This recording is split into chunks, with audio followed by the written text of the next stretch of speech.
After dedicating 12 years to running my father's company, I finally grew it into a $75 million enterprise. At a family dinner, my father looked at me and said with a smile, "Your brother will take over now." My heart sank, but I maintained my composure. The next morning at work, everything changed. I can still recall the way my father smiled that night, his hand resting proudly on my brother's shoulder, as if he had already made up his mind long before uttering the words that would alter everything. "Your brother will take over now," he said. I felt my stomach drop, but years of practice kept my face composed. I smiled back, as if his words hadn't pierced straight through me, as if they weren't unraveling 12 years of my life's work in an instant. The dining room was filled with the clinking of glasses and the quiet hum of conversations among extended family and close business associates. This wasn't just a family dinner. It was a celebration. A moment meant to honor everything we had built, everything I had built. My father had started Harper & Company when I was just a child, a modest logistics business that barely stayed afloat in its early years. I grew up watching him struggle to keep it alive, working late nights, sacrificing family vacations, always chasing one more contract to make ends meet. When I was 24, fresh out of business school, he finally let me step in, though I had to fight for that opportunity. I did more than just step in. I transformed Harper & Company from a struggling regional logistics firm into a national powerhouse, expanding operations, securing million-dollar contracts, and integrating cutting-edge technology. What was once a small, nearly bankrupt company now stood as an industry leader worth $75 million. Yet, in this moment, none of it mattered. My father had already decided that my brother Ethan would be taking over, not me. A slow ripple of approval spread around the table, murmurs of congratulations directed at Ethan. I watched as he lowered his gaze, feigning modesty, though I knew better. Ethan had never been truly invested in the business. He had spent the last decade hopping from one failed venture to another, never quite finding his footing. He wasn't interested in logistics or operations, but he was interested in power. I had spent 12 years proving myself, building Harper & Company from the ground up, making every hard decision, every late-night strategy call, every contract negotiation. Ethan had done none of it, and yet, here we were. I swallowed my emotions. I had learned long ago that in this family, showing pain was a sign of weakness. I reached for my wine glass, steadying my hand before lifting it. "Cheers, Lisa," I said, my voice smooth and controlled. The guests raised their glasses, oblivious to the storm brewing behind my eyes. My mother cast me a glance from across the table, an unreadable expression, but I knew she understood. Unlike my father, she had always seen the effort I put in, but she wouldn't interfere. She never did. Then there was my father, grinning with that same unwavering confidence, completely unaware that his choice had set something in motion. Ethan met my gaze from across the table, a smirk barely hidden at the corner of his lips. That was the moment I knew this wasn't just my father's decision. Ethan had been waiting for this. He had positioned himself carefully, playing the role of the dutiful son who had finally found his calling, and my father, ever the traditionalist, saw no flaw in his logic. A son should inherit the empire. A daughter's efforts were always considered temporary, a footnote in history, no matter how hard she fought to prove otherwise. But what they didn't realize, what neither of them had accounted for, was that I had spent 12 years not just building a company, but fortifying my position within it. And tomorrow morning, they would learn exactly what that meant.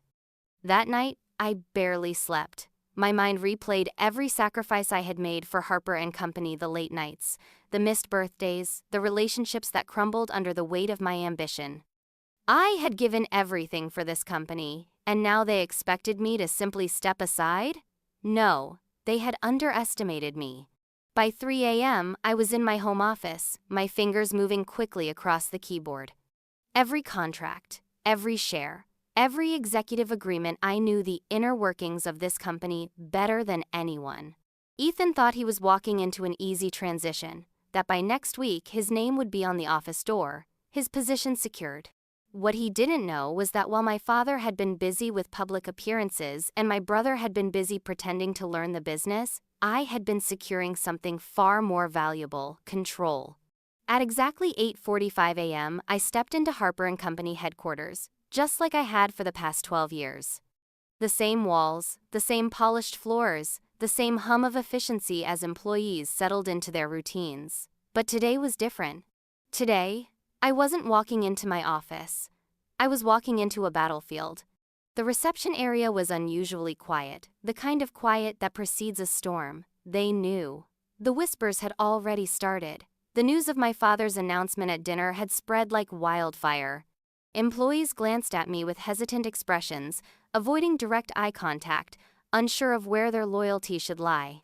I didn't acknowledge them. I walked with confidence, my heels clicking against the marble floors, my posture unwavering. Never let them see you shaken, I reminded myself. I entered my office, shutting the door behind me. I had precisely 15 minutes before my father and Ethan arrived, thinking they would step into their new positions as CEO and heir apparent. 15 minutes before everything they had planned crumbled in front of them. I sat at my desk, inhaling deeply, then powered on my computer. The screen illuminated with a list of confidential documents and contract zones they had never thought to look at, ones they had assumed didn't matter. I pulled up my ownership records, my hands hovering over the keyboard for a second before I clicked on the file labeled Executive Shareholders Agreement. And then I waited. At precisely 9 a.m., there was a sharp knock at my door. I didn't bother responding. The door swung open, and in walked my father and Ethan, both exuding confidence me father's inborn, Ethan's carefully manufactured.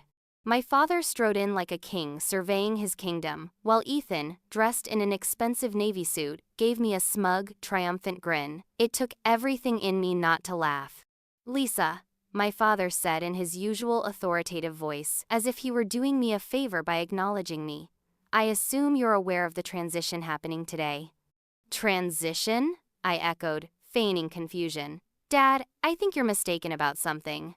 His face twitched in irritation. He was used to my compliance, my ability to quietly fall in line. He wasn't prepared for this. "Lisa," he said, his voice tight, as if speaking to a child, "this isn't up for debate. We've already made the decision." I smiled, then, a slow, knowing smile. "Oh, I know, Dad," I said softly. "The thing is, you don't have the authority to make that decision." Ethan let out a low scoff, shaking his head. "Lisa, don't make this difficult. We're trying to do this the easy way." I didn't respond. Instead, I reached for the remote control and pressed a button. The large screen on my office wall lit up with a document, the same one I had been reviewing earlier, the Executive Shareholders Agreement signed on the 17th of August, 2015, with signatories Lisa Harper, James Harper, father, and Ethan Harper. My father's face paled slightly. I turned to Ethan. "Do you even know what this document is?" I asked. He crossed his arms, shifting in discomfort. "A shareholders agreement," he guessed. I nodded. "Yes. And do you know what it says?" I tapped the screen, highlighting a crucial clause. This document was drafted when Harper & Company was restructuring. It clearly states that any transfer of executive power, such as appointing a new CEO, requires the approval of all majority shareholders. I met my father's eyes. "Dad, I hold 60% of the company's shares." The silence that followed was suffocating. My father's expression hardened. "That's impossible," Ethan muttered, stepping forward to examine the document. "Actually, it's very possible," I said smoothly. "You see, over the years, while you were busy failing at every startup you touched, and Dad was busy playing the role of business patriarch, I was doing something else." I leaned forward. I was securing my place. I turned back to my father. "Remember when you needed capital for expansion in 2017? You signed over an additional 15% of your shares to me in exchange for my investment. And in 2019, when we had that legal battle, another 10% was transferred under my name as collateral, which you never bothered reclaiming. That, plus my original 35%, makes me the majority shareholder." My father's jaw clenched, but Ethan was panicking. "You have to be bluffing," he spat. I pulled out a second document. "This is the most recent legal filing with the state. Want to verify?" I asked. Ethan snatched the paper and scanned it, his face draining of color with each passing second. You can't do this, he stammered. Dad, tell her she can't do this. My father remained silent because he knew I had legally outmaneuvered him, and there was nothing he could do about it. I exhaled slowly, standing up. I'm not firing you, Ethan, I said. I wouldn't want to force you into the real job market. But you will report to me and work under my leadership. Otherwise, I gestured toward the door. You're free to leave. Ethan turned to my father, eyes pleading. But for the first time in his life, my father had no answer, no way to fix this, because this wasn't his company anymore. It was mine. The silence in my office was suffocating. Ethan still clutched the legal document in his hand, his fingers white from gripping it too tightly. My father stood rigid beside him, his expression unreadable, but I knew better. He was calculating, trying to find a way out of this. There wasn't one. I had spent years preparing for this moment. Not because I had expected betrayal, but because experience had taught me never to assume loyalty where power was involved. For the first time in my life, my father looked at me as if he didn't recognize me. Perhaps he never had. So that's it, Ethan finally spoke, his voice laced with bitterness. You're just taking everything? I let out a soft, humorless laugh. Taking everything? I repeated, stepping closer to him. Ethan, I built this company from nothing. Every contract, every expansion, every innovation, I made it happen while you were busy failing upwards. I was keeping this company alive. So, no, I'm not taking anything. I'm just keeping what's already mine.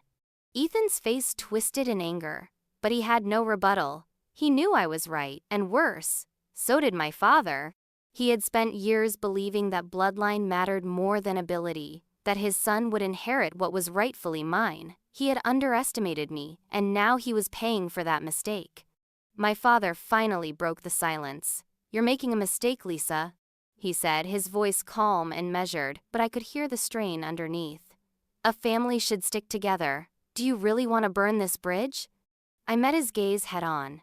Dad, I said slowly, you burned this bridge the moment you made your decision without me. His lips pressed into a thin line. Business is bigger than just one person. We can find a solution that works for everyone.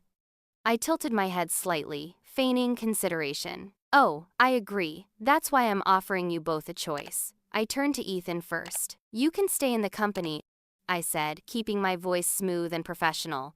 But you won't be CEO. You'll take on an advisory role with limited authority. Your salary will be generous, but you will answer to me. Ethan stiffened, but I didn't stop. Or, I continued, you can walk away. I'll buy out your shares at market value. You can take the money and find a new project to sink your teeth into. My father scoffed. You're acting like you hold all the cards. I smiled. I do. A thick silence followed my words. I let them sit in it, let them feel what it was like to be powerless. Finally, my father exhaled, shaking his head as if in disbelief. I never thought you'd do this, he muttered. Not to your own family. I felt a sharp pang at his words. Not to your own family? I wanted to tell him that he was the one who had done this, that he had made the choice to push me aside, to act as if I was temporary. But I didn't, because, in the end, it didn't matter. What mattered was that I wasn't going to let them take what I had built. Not now. Not ever. Ethan stormed out first. Good riddance, I thought. I knew my brother well enough to predict his next move. He would go to our relatives, our family friends, painting himself as the victim of corporate betrayal. I didn't care. I wasn't here to win their approval. I was here to win my future. My father lingered for a moment longer, as if waiting for me to change my mind. When I didn't, he gave a slow nod. You've changed, he said quietly. I met his gaze. No, Dad. I just finally stopped pretending. Then he left. I exhaled, sitting back down in my chair. I should have felt victorious. I had fought for my place and won. But as I stared at the empty doorway, I felt something else too, a quiet, lingering ache. A part of me had always wanted my father's approval. Some small, desperate part of me had thought that if I worked hard enough, if I proved myself over and over again, he would finally see me. But the truth was, he had never really looked. And now, he had no choice but to see me for what I really was, not his daughter, not his temporary stand-in, but the true leader of Harper & Company. I turned back to my computer, my focus shifting. I had spent 12 years building this company. Now, I would spend the next 12 making it untouchable. My father and brother had tried to take everything from me, but in the end, they were the ones who lost everything. For the first time in 12 years, my office felt empty. No phone calls from my father, no passive-aggressive emails from Ethan, just silence. But silence didn't mean peace. It meant the battle had begun. I knew my father wouldn't walk away quietly, and Ethan, he would fight tooth and nail to reclaim what he thought was his birthright. I wasn't naive enough to think this was over. It had just begun. By the next morning, I could already feel the undercurrent of unease within the company. Employees who had greeted me with confidence last week now seemed hesitant, as if afraid to pick a side. A few department heads avoided eye contact. I knew what was happening. My father and Ethan were working the Whisper network. Cold family friends, board members, senior executives. They were sowing doubt, painting me as cold, ruthless, and disloyal. Ethan, especially, had taken on the role of the wounded son, betrayed by his own sister. I could imagine him now, sitting in some high-end restaurant, fake sorrow in his voice as he told our investors how I had stolen the company out from under him and my father. He wouldn't need to say much at all, just a heavy sigh, a shaking head, the carefully placed words. I only ever wanted the best for my children. It was calculated and dangerous because if they managed to turn my board members and top executives against me, they could push me out of my own company, or at least make my leadership impossible. I wasn't about to let that happen. That afternoon, I called an emergency executive meeting. As I stepped into the boardroom, I felt the tension in the air. Half of the room avoided my gaze. The other half watched me too closely, waiting for me to slip. I took my seat at the head of the table. Me seat. Let's not waste time, I said, my voice even.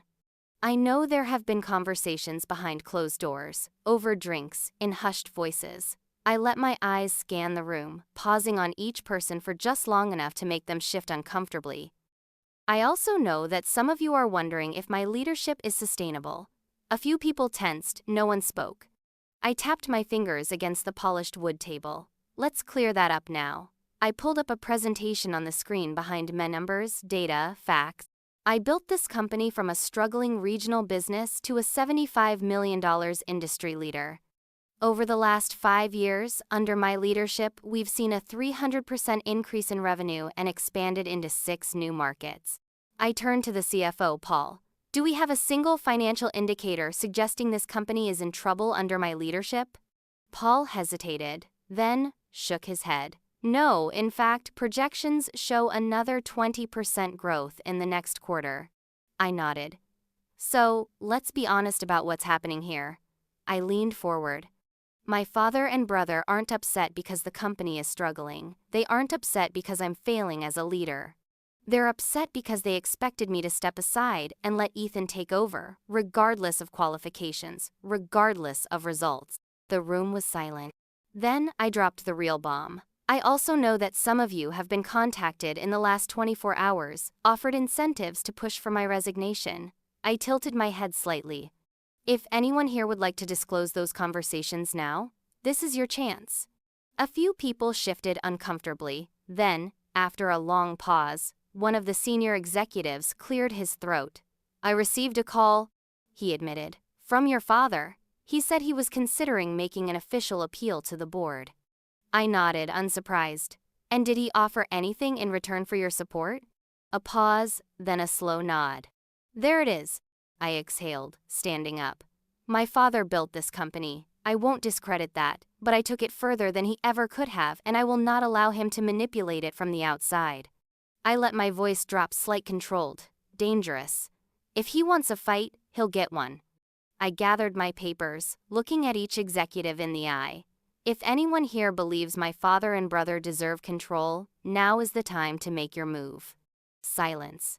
No one moved. Good. I turned and walked out, my head held high. This wasn't just about keeping my company. It was about making sure they never thought they could take it from me again.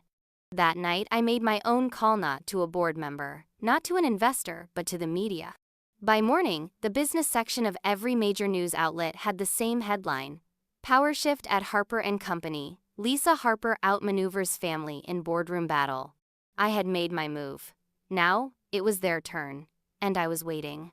The morning after my story hit the press, my inbox exploded with emails, missed calls, and messages from journalists, investors, and board members. Some were supportive, some were cautious, but most of them had one question in common: is it true? I let them wait. I knew the game my father was playing. He had spent decades perfecting the art of public perception. He knew that reputation held weight in business. If he couldn't defeat me in the boardroom, he would undermine me in the public eye, and that was exactly what he was trying to do. By noon, the first counterattack arrived press release. Neatly crafted, carefully worded, but filled with lies. Harper & Company has always been a family-run business. We are saddened by recent developments, but remain committed to upholding the values that built this company. Changes in leadership are inevitable, and we hope to transition smoothly as we move forward. It was subtle, but I knew what it was really saying. Lisa is reckless. Lisa is unstable. Lisa is not a team player. I wasn't surprised. I was, however, pissed. I sat in my office, watching the news as industry analysts debated. Is Lisa Harper too aggressive in her takeover? Will her lack of cooperation hurt the company in the long run? Can she recover from this PR disaster?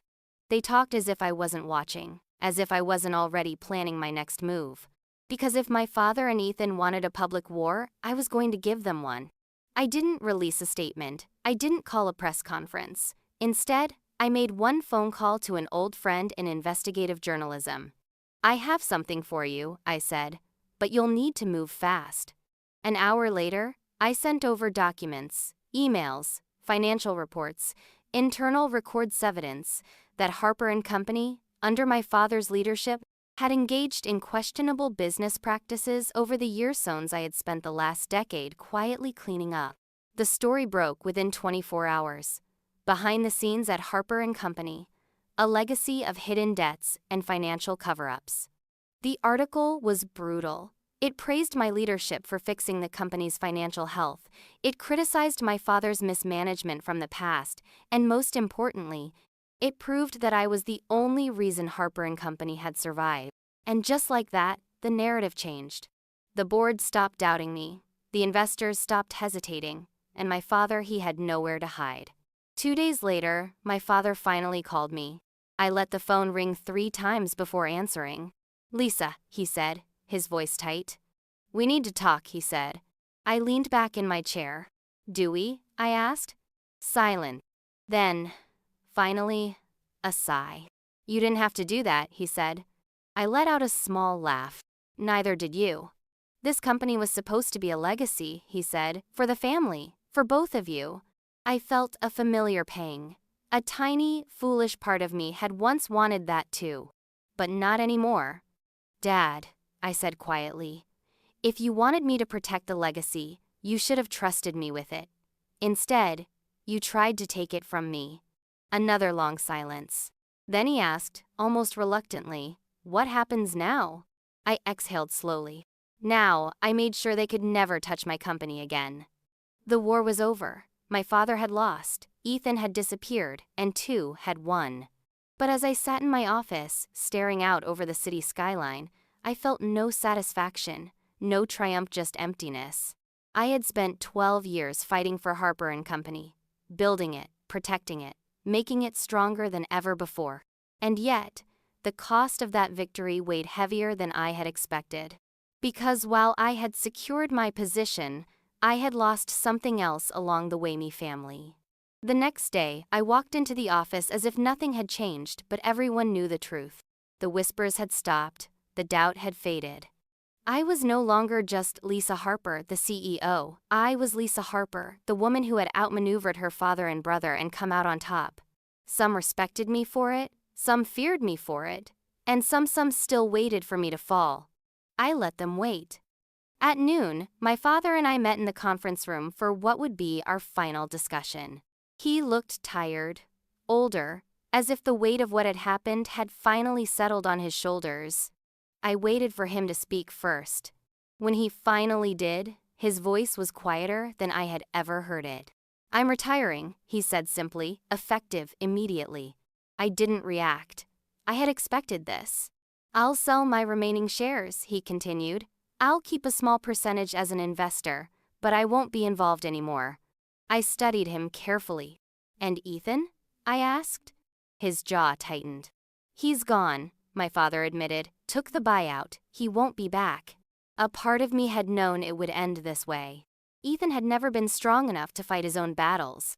Once it was clear he had lost, he had done what he always did: run. Still, hearing it out loud made something inside me I cannot regret, not guilt, just the finality of it all. I nodded, understanding. My father exhaled, rubbing his temple, as if he had a headache. Then, after a long pause, he said something I never expected. I underestimated you, he muttered. It wasn't an apology, but it was the closest thing I would ever get. And strangely, I found that I didn't need it anymore.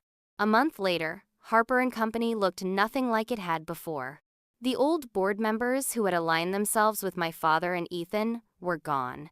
The executives who had questioned my leadership were replaced. The company had always been strong under my guidance, but now it was truly mine. And with that control came a new vision.